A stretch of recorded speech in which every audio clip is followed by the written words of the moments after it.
Hello and welcome to Star Citizen Sunday. This is a weekly show which covers all the news from Star Citizen from the week just past. I am your host Mac, so let's get on with it. This week, Object Container Streaming gets its very own Reverseverse. We look further into the Habitation modules that we will see in Hurston for 3.3, plus a new shop archetype. The ship rental store for Hurston is almost complete. So the first question for this week's Calling All Devs was quite simple. It's Tessa Bannister. Will we see her again? Now they say that they do have plans about bringing her back. They're trying to decide the best way to do it. Currently she is just a voice, so there's no performance capture. So if they do make her a mission giver, do they need to get the actress back to re-record the lines? Do they make a lip sync to the lines? Or will she just be a voice in the future? So they'll let us know when they make a decision. Question after this is, will there be an audible notification from our ships if someone is approaching while we are maybe in the back doing something or out on a mission, maybe over your Mobiglass, or just basically not present to hear or see this person? Now they say currently the sound on ships come through the underneath of the pilot seat, so it's a 3D sound. This is, they say, why the sounds are pretty quiet in the cockpit, but they do plan to expand it, so there will be likely multiple places around the ship letting you know wherever you are on the ship. They did say that they likely link it to the Mobiglass, but there's also going to be, or plans to be, this security MFD, which allows you to track passengers on board, turn off gravity or vent the atmosphere to various rooms, lock doors, open doors, close doors, and even set alarms. So there's a lot more functionality coming to ships. It's just when they get round to it, basically. Next question, will our ships sound alarms before a room is depressurized? And they say definitely. They've got the basic depressurization already. And we did see some work of this during the RTV with Chris Roberts a little while back. But they do expect there to be an alarm specifically for that. But also you will have the ability to turn it off should you want to vent or repel boarders. You don't want them to know that you're going to vent the room. So final question. What is the next system that we will see once Stanton is complete? Now they haven't quite decided yet. The jumps from Stanton are Terra, which is the centre of the UE, Pyro, which is your lawless pirate system, and Magnus, which is home to Drake Interplanetary. These are the three jumps to and from Stanton, but they do have the Delamar landing zone of Levski. That is built, so they could choose the next system. They are looking at what they can do quickly and what will allow them to continue to build the tech and move forward on features, but still deliver a new system. So just because those three jumps are from Stanton doesn't necessarily mean that it'll be one of those three. The good thing about bringing Stanton first, they did say, is that once complete they will have the majority of biomes, but obviously they're trying to get Lawville done first. That is priority. They already know what they need to do for Area 18 and Artcore. Then it's Microtech with New Babbage and Crusader with Orison.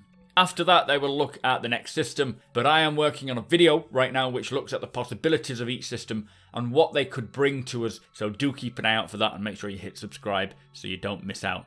So this week's Around the Verse kicked off with a further look into player habitation modules. Now they're continuing to build out and improve the first iteration of player housing. This week it was focused on lighting. These will be around the Lawville landing location, they say, similar to what we kind of have at the moment in terms of player hubs, but with obviously larger area inside.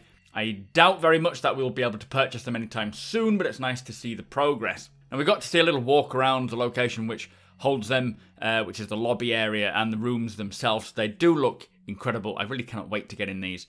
Also, do notice that the player movement and animation looks a little more robust. Still needs a little work with the transitioning between speeds, but it does look great. Now, the lighting artist did mention that this is where the players will have their personal items and a bed to sleep in, so whether we get one each, I doubt it. I do hope so in terms of being able to buy them, but I think that's coming much later on. Now, they were lighting the area, the lobby in particular, to reflect the concept art. The stairs and the hubs are lit to be more present, with extra lighting surrounding them to more just set the mood so that the hubs and the stairs stand out a bit more. They're also creating lighting variations within each hub so that players may have a choice as to which lighting style they want, which sounds pretty nice as well. So moving on to a couple of moons, we saw the conceptual renderings for two of Artcore's moons, Lyria and Wala. Very early development for the visuals. Wala is a simple barren moon with outcrops of geo-like minerals. It looks like that could be some area for good mining or maybe some science type of mission where you scan them or take samples. That would be cool. Lyria's surface consists of dirty ice scarred by deep crevices and dotted with cryovolcanoes to create this constant cold but humid atmosphere. And I love the idea of seeing these deep crevices and lots of sort of opposite verticality with the crevices and the volcanoes. Now the mission lockers are also being worked on. These are places that you can pick up or drop off boxes for missions. The hatch rolls up, and they're also using subsumption to ensure that the right box is either available or it's the correct locker for the delivery. Nothing too exciting, but again, it's pretty interesting and decent to have. This is coming in 3.3. They're finishing the final hangar assets, which are being placed in the environment by the design team. Hangars, I'm assuming, will be where we'll come to land in Lawville and potentially the truck stops as well. They've made progress on the major landing location signage for Lawville, adding a bit more movement and context to the city transit areas, and again, it's looking quite interesting. Now, we took a further look into the motion warping tech for characters and players. For example, this takes the vaulting animation and adjusts the height or the distance to fit the object being vaulted, sort of extending the animation. It looks good, but it still needs a little more work, but it does make iteration much quicker and easier for the designers, and it provides a better quality of life for the players. Now, to finish off with, we looked at the ships. The Hammerhead is nearing the end of its final art phase. The lighting states have recently been completed for all areas of the ship, and the Banu Defender has been completely blocked out in white box, with the interior entering the grey box phase, while designers are working to establish its distinctive architectural and design style, and they are looking fabulous. So yeah, that is it for ATV. Let's move on to Reverseverse, talking more about object container streaming, which is going to be a good one. So this week's Reverseverse Wars a sit down and QA with 3 of the developers working with object container streaming, and they went into some depth regarding what object container streaming was and why Star Citizen needed it. Now, I have included what is important. I have not included the deep technical aspects of what was said, so if you do want to know all the technicalities of object container streaming, bind culling, and everything else that goes with it, feel free to follow the link below and take a listen for yourself. If it is your kind of thing, it is definitely up your street. Now, they did say that the goal is to fit Star Citizen on every player's computer. With a great amount of content, it needs to be broken down in some way. Work on object container streaming started 3 years ago, but this system does already exist in other games, usually single-player games. Now, there's going to be 2 types of streaming for Star Citizen, servant and client. They are currently working on the client streaming side of things. The server side will need to be updated too, due to the sheer scale of content, but they'll do that after the client streaming is completed. Now, as the client, or the player, enters an area, it will contact the server, and then the server will respond with what content needs to be streamed in for the client. If the client is not in a particular area, then there is no reason to stream that content to the client, so that it gets cut out. This cuts down the amount of memory the client needs, and as you move around the system, it will dynamically stream in and cut out these entities. Currently, when you spawn in at Olisar, everything in the persistent universe is rendered in, like all the moons, Levski, everything. With object container streaming, only Olisar and a few entities close by, plus players and any ships that might be around, and that's it. It is mostly based on proximity to the client, which determines what gets streamed in, but the object size is also considered. Now, what they want to make sure is that as players come in and go from areas, that the states are updated as they should. They're also currently filling the servers with multiple headless clients, so sort of like simulating lots of players. And as they spread around the map and start moving around, they're going to see what happens and obviously fix things as they go. Obviously, they cannot replicate what it's like when all of us gets inside, so they can't really say how it's going to handle, but fingers are crossed. They said they have found a bit of stalling as you fly to Levski, for example, as it's trying to spawn in this large area, and as you do travel to Lawville, the frame rates begin to drop somewhat, but they have heard people in the office say that it is truly amazing, but he just doesn't want to oversell it to us. But apparently, though, the developers who are used to seeing really raw builds each day are now reporting improvements, and some of them are even reporting drastic improvements. Now, even though the performance is better, they need this tech more to allow them to add other things into the game. So it's not going to fix anything. Obviously, there's going to be more optimizing as time goes on.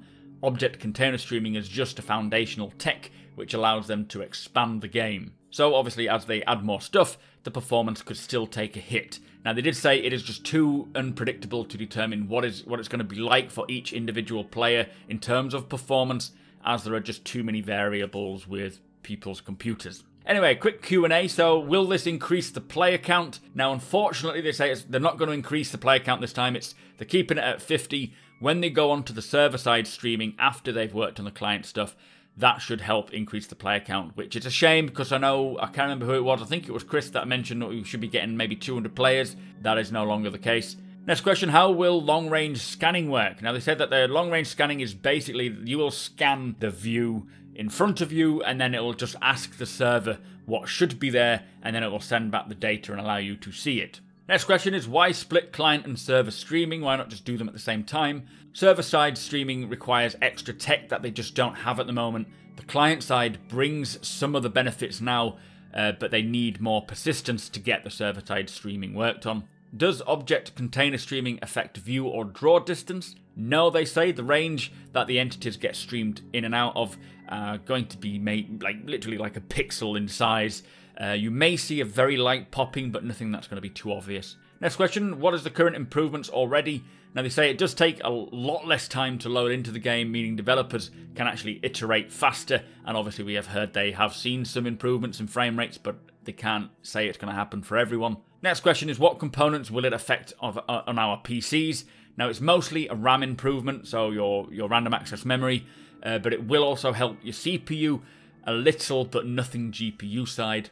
And the final question is, once it all goes live and handed to us, how easy will it be for us to determine whether the bug is an object container streaming issue or something else? And he says, look out for things like missing entities, stalling, popping, and maybe some teleportation looking issues. That will be how you determine whether it's OCS or something else.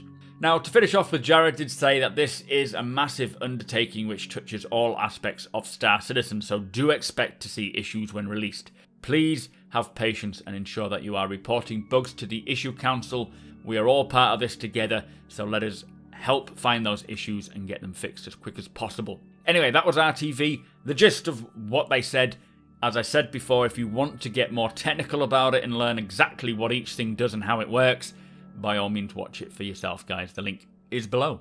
So also this week, the monthly report for August is available to read. I am currently going through it and I'll have a video out for it sometime early next week. Something I do want to point out which I have read in this month's monthly report is, and I quote, they're almost complete on the TISA spaceport interior with its new shop archetype, the ship rental store.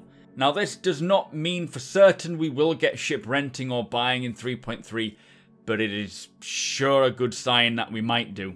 And finally, the roadmap has also been updated. To hear what has changed this week from the last week, follow the link below to my roadmap update video in the description. So that brings us to the end of the show. Thank you so much for watching. Be sure to hit that subscribe button so you don't miss a video. Hit that thumbs up if you enjoyed it and share the video with all your friends. If you like what I do and want to help me make it better, follow the link below to my Patreon page to learn more.